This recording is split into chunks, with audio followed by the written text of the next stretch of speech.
इस समय उत्तर प्रदेश चुनाव की रणभेरी बज गई है और जाहिर है कि कहीं ना कहीं सारी राजनीतिक पार्टियां अपने हिसाब से सभी स्थानों पर अपने नेताओं को ले जा रही है, अपने नेताओं से प्रचार प्रसार करवा रही है। इस मामले में साथ डिप्टी सीएम दिनेश शर्मा जी हैं, जो हाल ही में अभी पश्चिमी उत्तर प्रदेश से लौटे हैं और हाल ही में चुनाव कमेटी की बैठक में भी शामिल थे। सर, सबसे पहले पश्चिमी उत्तर प्रदेश को लेकर के सवाल, कल अमित शाह जी की बैठक भी हुई थी, जाट नेताओं के साथ बैठक हुई और कई सारी बातें निकल के आई, कई सारे जाट नेता वहां पर आए भी, लेकिन जयंत चौधरी को लेकर के चर्चा हुई कि जयंत चौधरी जो हैं उनको लेकर कहा गया कि अभी वो गलत पार्टी में है, लेकिन उनके लिए बीजेपी के दरवाजे हमेशा खुले हैं। पूरी बैठक को लेकर के और इस पूरे बयान को कैसे देखते हैं? नहीं, देखिए, केंद्रीय नेतृत्व अगर कोई बयान देता है तो उसमें मैं टिप्पणी कैसे कर सकता हूँ।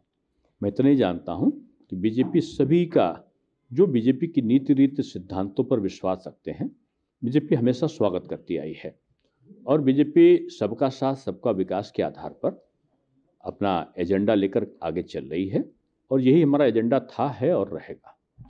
सर, सवाल ये है कि इस समय सबकी चर्चा इस पर बनी हुई है कि भाई टिकट कब आएगा, टिकट कब आएगा। आप केंद्रीय चुनाव समिति की बैठक में है, कहाँ पर अटकान हो रही है सर? और सहयोगी दलों के साथ में जो ये बात कही जा रही थी कि शायद कुछ गठबंधन की सीटों को लेकर के जो बातचीत है, तो क्या यहाँ पर कहीं कुछ दिक्कत आ रही है? कहाँ पर दिक्कत फंस रही है? हमारे वहाँ तो सबसे पहले ही गठबंधन हो गया।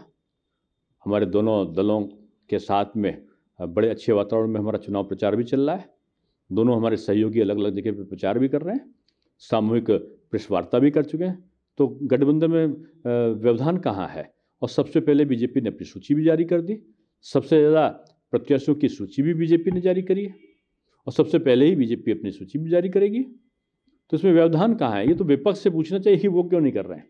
हाँ, नहीं, ये सवाल तो लगातार खड़ा हो रहा है कि समाजवादी पार्टी की सूची आखिर क्यों नहीं आ रही है। लेकिन चौथे चरण का नामांकन आज है और लखनऊ की पर सबकी नज़र है कि लखनऊ पर कौन किस तरह से इस बार चुनाव लड़ेगा। नहीं, सभी जगह हमारे प्रत्याशी लड़ेंगे, सभी जगह जीतेंगे और भारी बहुमत से जीतेंगे। लखनऊ में भी जीत का रिकॉर्ड पिछले से ज़्यादा होगा। इलाहाबाद की घटना को लेकर सर क्या कहेंगे, जिस तरह से पूरी घटना? नहीं, कोई भी अधिकारी अगर किसी के साथ में कोई जोर जबरदस्ती या जाति करेगा तो बख्शा नहीं जाएगा। 7 लोगों को सस्पेंड किया है। भविष्य में भी कहा गया है कि किसी के साथ अगर कोई किसी प्रकार की दुर्व्यवस्था करने का कोशिश करेगा, अव्यवस्था फैलाने का, तो ये उचित नहीं होगा, दंड का पात्र बनेगा। और छात्रों के साथ सरकार खड़ी है, उनकी जो समस्या होगी उसको दूर करेगी। माननीय मुख्यमंत्री जी ने रेल मंत्री जी से बात करके उसका हल निकाला है, समिति बनी है, समिति की रिपोर्ट जल्दी आएगी।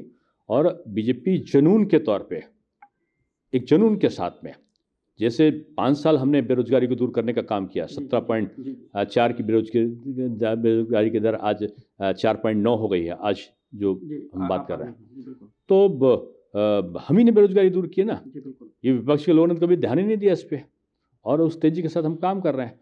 और अगला हमारा लक्ष्य ही होगा कि नौजवानों को रोजगार ज़्यादा से ज़्यादा देना। प्रियंका जी, अखिलेश जी, सभी ने इस पूरे मुद्दे पर ट्वीट के जरिए से आपके ऊपर हमलावर हुए हैं। बीजेपी के इस पूरे मामले को लेकर के, इस पूरे मुद्दे को लेकर के बीजेपी को सवालों की कटघरे में खड़ा किया कि वो की हालत है। कुछ लोग हैं जो दुखद अवसर की तलाश में रहते हैं, कुछ लोग ऐसे हैं जो अप्रिय घटनाओं को अंजाम देने में सहभागी बन जाते हैं, अप्रत्यक्ष रूप में, प्रत्यक्ष रूप में। ऐसे लोगों को चुनाव के समय बचना चाहिए।